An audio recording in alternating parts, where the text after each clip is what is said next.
This right here is where most people quit. Let's get into it. Welcome. Today, I want to talk about the point in a training program that I see most people quit. Welcome to the Valley of Sorrow. Sometimes referred to as the Valley of the Shadow of Death. As I walk through the Valley of the Shadow of Death. Now, a little bit of a joke, but also death is pretty serious. A biblical and theoretical metaphor representing a period of intense personal suffering, grief, or trial. It signifies a temporary, dark, difficult stage in life, rather than a permanent destination. Now, I first heard this from a former client of mine, Jimmy. Jimmy is a real person. I know, maybe it sounds like I made up, but Jimmy is a real person. He first brought the Valley of Sorrow to my attention. He spoke about it on a client call. He was explaining coming out the other side of the Valley of Sorrow. And I've always thought that this is a really good metaphor for what people go through. So let's look at the problem. So what happens, or how do you find yourself in the Valley of Sorrow? Anytime I work with a client, the initial period is exciting. Okay. It's this is going to be the thing that changes my life. There's a lot of hype around it. They've made the decision that they're going to come on board as a client. This training program, they've seen it. They're in the Discord, they're on the calls, and they're like, this is it. There will be a shift in terms of your mood, your energy. You're sleeping well, you're eating well, you feel better, you're more focused. There will be a level of physical change. Your weight will change quite dramatically because water weight will drop off, and you will see a pretty significant change right away. Once that's worn off and things start to slow down, that's when you start to question things. You potentially have something come up. So travel for work, or an event, a birthday, a vacation, one of your kids is sick, and it starts to throw you a little bit. You're not operating or executing at the level you were in the previous weeks, and things just start to slow down a little bit. So you start to question, is this really working? Does something need to change? Doubt starts to creep in many forms, in the process, the coach, trust in yourself, and almost a reaffirmation of times that you have potentially failed at something similar in the past. You start to look at what needs to change. Do I need a new plan? Do I need to eat a different way? And you start to just question the entire process. The realization starts to kick in, or the plateau starts to happen. They stop seeing what they classify as the big improvements, and the whole thing starts to slow down. So they start to question the process themselves. Is it working? Are they failing? Does something need to change? So they start to get in their head, and they think that the stuff doesn't work anymore. It doesn't work for them. So they need to change. It's not as exciting as it once was, and they feel like they need something new. One of the biggest reasons that I see people fail isn't the program, the coach, the diet plan, the training plan. It's the time spent in it and it not being enough. At this point, I think the reality kicks in of how much work this actually is going to take. They start to question, can they do these things for the rest of their life? Or maybe something comes up, a kid gets sick, or they have to travel for work, or there's an event, and it sort of throws them off the level of consistency that they feel like they once had. The other side of it is, and the level of complacency starts to creep in. They maybe aren't as accurate with their tracking. They maybe miss a training session, or they're operating at 80% of what was once 100%. They start to feel familiar with what they're doing. They start to do their own research, and they start to question the process, and they start to get in their own head about what they can get away with. As cliche as it sounds, the quote that gets thrown about with inside the WeHack Health community is trust the process. Trust the process gets thrown around a lot, and you've potentially heard it many, many times. I've said it many, many times myself, and I realize as a standalone phrase, it can be like, yeah, right, easy for you to say, but to get a bit of an understanding is that what I mean by trust the process is, first of all, focusing on like process-based goals versus outcome-based goals.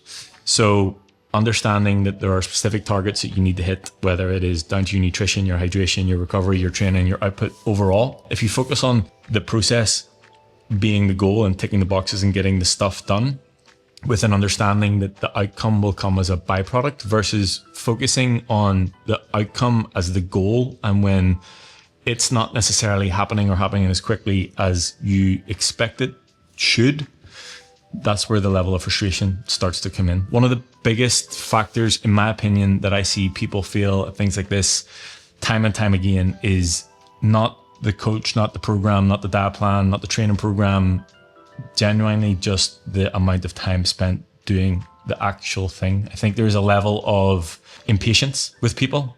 Shout out to Jeff Bezos for this one, because we can get everything from Amazon in an hour or tomorrow. Why can't I have a 6-pack in 4 weeks? And I think understanding the amount of time that it took you to get into the situation that you're in, it's going to take a hell of a lot longer than a few weeks to unfuck that situation. Once that realization starts to kick in, and once things start to slow down, and once you actually get your head away from the excitement and the hype of the new program and the calls and the Discord and everything else, and you realize, fuck, this is going to be hard work and it's going to take a long time, that's when people start to get scared. They start to question whether they want to actually push past the level of discomfort to get to the place that they want to be, physically, mentally, whatever it might be. And then they potentially start looking externally for other quicker ways to get it done. Whenever we start things off, the initial phase is simply just habit stacking. There's no talk of weight loss or fat loss. If it happens as a byproduct, that's absolutely fine. But initially, we just want to get an understanding of how much food you're consuming, what way that's made up, how it looks, what level of training you're doing, what level of output you're doing through and cardio and steps, how's your sleep, how's your stress management, how's your hydration, how's your recovery. There is no talk of fat loss or weight loss. As I said, if that happens as a byproduct, cool, we're not going to be pissed off about it. But if you're doing anywhere between 4 to 8 weeks of habit stacking, by the end of that time, if you don't feel like you have made the change that you feel like you should have, then that's whenever you start to question literally everything. Here are some of the problems that I see clients deal with. I've plateaued. In essence, what you're saying is the progress has started to slow down. And actually, I had a comment last week in a zero lag chat as to a client felt that they had plateaued since December. They give me their current height and their weight and what they were doing, and asked what weight loss they should expect to see. My immediate question back to them was, what level of consistency have you had since December? This person joined in January, and whenever we had our initial call, he told me that he had traveled home for a month for weddings. He hadn't been training. He was moving house. He was moving to cities. So I knew right away the level of compliance that he had would have been less than it normally was. So that in itself, to me, is a reason that we would see things start to slow down. I'm not seeing big improvements. We'll talk about it in a weight loss, fat loss perspective. The more that you have to lose, the easier it is to lose, / the quicker it will come off. You will see a pretty significant change right away, especially if you had terrible eating habits, sleeping habits, or you weren't training. If you are just off the back of vacation or holiday or something that potentially would have spiked weight or thrown things off. When that starts to slow down, there is an expectation of the progress, number one, should be linear, and number two, should be as fast as it was at the start. As a very general rule of thumb, if you look at anywhere between 0.5 and 1% of your total body weight loss per week in a fat loss phase, you're in a pretty good spot. Anything beyond that is, one, a bonus, and two, probably not sustainable if you're doing it in a way that you're seeing that week to week over a longer period of time. People feel like they need something new. And this mostly comes up in a training program. After about 6 weeks, people are like, when I'm getting a new program, they feel like they constantly need to, quote, shock the muscle, which is a different conversation for a different time. And to me, looking at that, it's giving them an understanding of time spent doing the thing. Why do we look at 12, 16, 18, 20 weeks in terms of a training block, and what is the purpose of what we're doing whenever it comes to training? With nutrition, again, it comes back to an overall compliance. So they maybe say that things are starting to slow down, and then we can delve a little bit deeper as to, has any complacency started to come in? Are you 100% accurate in your tracking? Have you been doing all of your steps, all of your cardio, all of your sessions? If we see that on a consistent 2 to 3 week period and everything's been ticked 100%, then yes, it potentially is time to change things, as in lower the amount of calories that you're consuming or increase the amount of output that you're doing. It doesn't need to be an immediate change because you've lost weight for 6 weeks and then for 1 week it has stopped working. The expectation of this being a linear process is one that will set you up for failure. Life happening. Travel for work, someone's sick, kids are off, there's fucking 63 inches of snow and you can't get your car out of the driveway, whatever it might be. And I think that looking at this on a short term, you can be quite consistent and have a pretty clear run without anything starting to interfere. Over a longer time period, you can expect some level of chaos to creep in terms of your life. For me, looking at that, it's not looking at what you feel like you can't do, but looking at what you can do or what you can manage. Example of this, client Kevin, 2 weeks ago in a zero live chat was distressed, we will say, at the thought of having to travel for work. There was unexpected travel for work coming up and he was worried that he wouldn't be able to get all of his gym sessions in. He wouldn't be in control of his nutrition and just essentially worried about all the stuff that he couldn't do. He actually admitted that he felt like he would be letting us down as coaches. I came back to him and I said, look, number one, you won't be letting us down. Number two, just because it's outlined the way that it is for whenever you're at home and things are normal doesn't mean that that is going to be the same or executed in the same way whenever travel comes up. So let's look at how we can manage expectations whenever you're on the move or traveling for work. People will start to question the plan or start doing their own research. I had a client recently question the rep ranges that were delivered in his training program because they didn't fully understand the benefits. This is the part where we see people start to question the plan or go off script because they feel like doing something is a positive move. In their eyes, things have started to slow down, so they take some action, they try something new because it feels like taking action is a positive move forward. But the reality is actually doubling down on the process and doing the work consistently over time is the solution to the problem. It doesn't always need to be something shiny or new because you've fucking read about it on Reddit or you've seen a blog post somewhere else or you're watching some fucking moron on YouTube. Doing the work that is outlined for the period of time that it is outlined for and understanding that the people that you're coming to for the advice have the answer to the problem that you can't solve or haven't been able to solve for essentially decades of your life. In this case, the client was questioning a 12 to 15 rep range, saying that they would rather follow a 5x5 strength-based plan. And look, I get it. Lifting heavy feels good. It's quicker, it's high pain for a shorter period, and there is an element of like ego. And look, if you're in the gym every day, you're jacked as fuck, your water, your sleep, your nutrition, and everything is dialed, and you're in a strength phase, then maybe a 5x5 program is for you.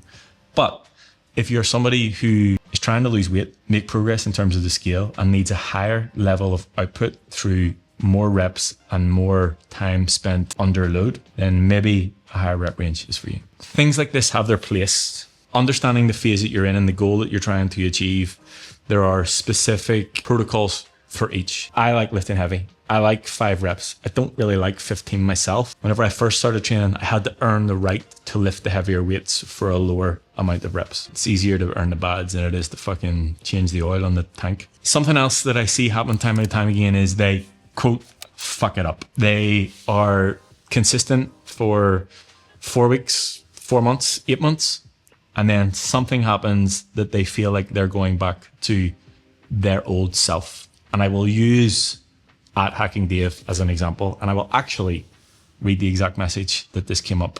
This is a message from the 2nd of May, 2021. And for further context on that, Dave started coaching with me in September 2020. So that is 8 months into the plan. And I will say, up until this point, he had been nailing absolutely everything, almost probably to the detriment as to how 100% he was, because when this came up, it really threw him off. The message finishes, I may or may not be in the parking lot of Orange Theory right now. I honestly had a total eating shit day yesterday with pizza. I'm going to work it off. I'm pissed at myself. Thanks again.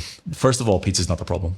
Let's just get that out there. Second of all, I think it's the expectation of being 100% all of the time. I think another reason that I see people feel quite often is they demonize certain foods and they over restrict so that when these foods are reintroduced, they feel like they fucked the whole thing. He admitted many times after that in many conversations that he felt like he was going to wake up like, quote, Fat Dave again. Now, after 8 months of work to eat one pizza, probably not even a full pizza, half a pizza, there is absolutely zero chance that he is going to wake up as, quote, Fat Dave again. And I think that the feeling that he had was reinstalling the habits and behaviors that he had before. He attached pizza to a previous version of himself, and because he hadn't had it in so long, he felt like he had fucked the whole thing up, and he was going specifically to Orange Theory to punish himself because of eating a pizza at a poker night with his friends. To me, and again, it's something that I try to install with everybody right at the start, is you can still have all of the foods that you love, just not all of the time. Understanding where they fit and making allowances and accommodation right now. And actually, another client, Ian, on Monday's call, I asked him what his biggest lesson from the past 4 weeks was, and he said planning ahead and looking at the week on a whole instead of living day by day. And he was like, Friday night's pizza night, and I'm not willing to give that up. And I'm like, yes, fist pump, respect. Pizza, fantastic. But instead of the other 6 days eating to his calorie allowance and then essentially probably doubling it 1 day a week, he just pulled back the other 6 days, understanding that on a Friday he is going to have a higher calorie consumption, and then balancing things out over the week and understanding how his body is going to respond in the days coming, and not totally shitting the bed whenever he wakes up the next day and he's 3, 4, 5 pounds heavier. He understands the impact that the food has on a system and how it's going to look on a weekly basis. And the last problem, and probably the biggest one, is people are actually afraid of the work that needs to go into it. And I have said this time and time again, one of the biggest reasons I respect a good physique is because I understand the work that has gone into that. It's not something that can be bought or earned or inherited. It is something that takes work.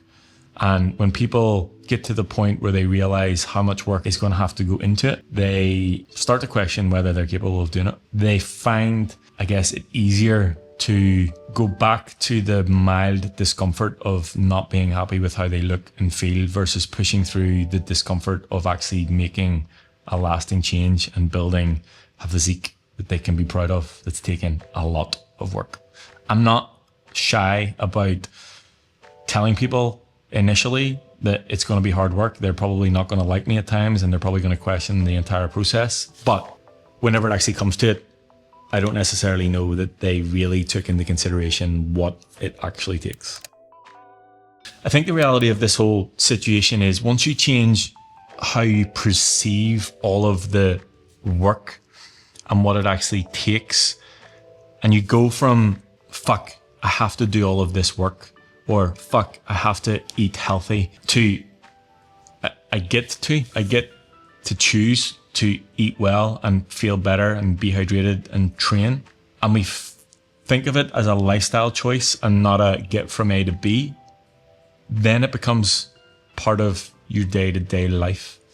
That piece is not an overnight thing. There are decades of nutritional behavioral patterns that you need to unfuck, environmental patterns that you need to unfuck, anything to do with the gym or training or travel or anything in between. It's a process that takes thought and intention to overcome. And this, on the other side of the valley of sorrow, is what then becomes, one, easier, and two, just a part of your life. If I think about myself in this situation, before I started training, consumed copious amounts of alcohol far too many nights a week. I potentially ate one high calorie, nutrient void meal per day. I didn't sleep very well. All of those things were choices, but at that stage, it was just how I lived my life, and it was subconscious.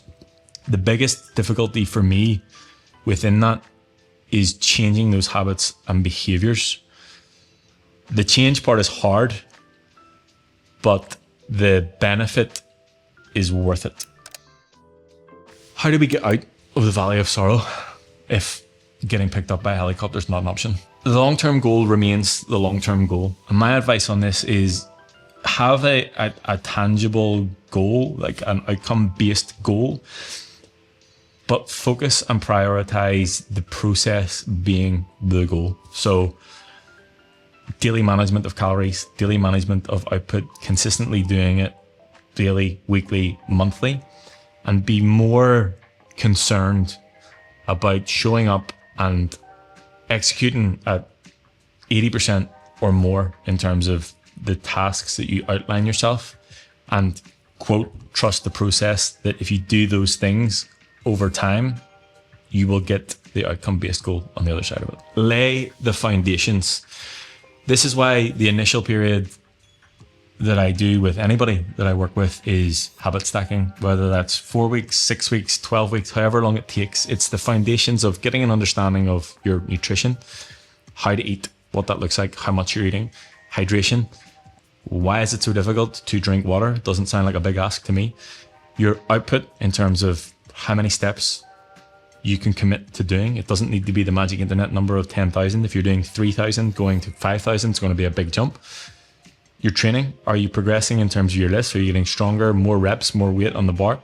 Once you spend enough time building the habits and the behaviors, focusing on the process, once again, doing the reps and spending enough time doing them will get you to where you want to be. And the thing about that is separating process-based goals and outcome-based goals. When you get to the outcome-based goal, and I'll use myself as an example here, I always, for 8 years, wanted to be 100 kilos on the way up, 225 pounds. I literally spent 8 years of my life working on that, like training, eating 3, 4, 5,000 calories a day. A lot of work went into it. I was so focused on the outcome that when I got there, number one, there was no fucking brass band or fanfare. What bullshit was that? And number two, I didn't really know what to do with myself after that. So being focused on the process allows you to then shift the outcome-based goal on the other side. So if you get to whatever your goal weight is or whatever your goal marathon time is, if you're a psychopath, when you get there, you've laid the foundations of the process the entire time, so you can just shift the direction of what you want the outcome-based goal to be.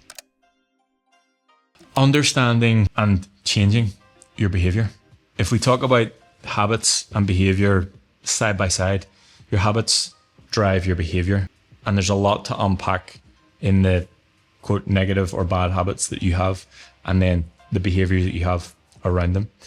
Whenever you start to change your behaviors and you start to change how you act in certain circumstances, situations, environments, whatever it might be, you then start to change your identity and who you are. And again, an example of this, and I've used this one time and time again, but I remember very specifically Jen, a couple of months in, that she came to me and she had a realization that she had become a person that goes to the gym to lose weight.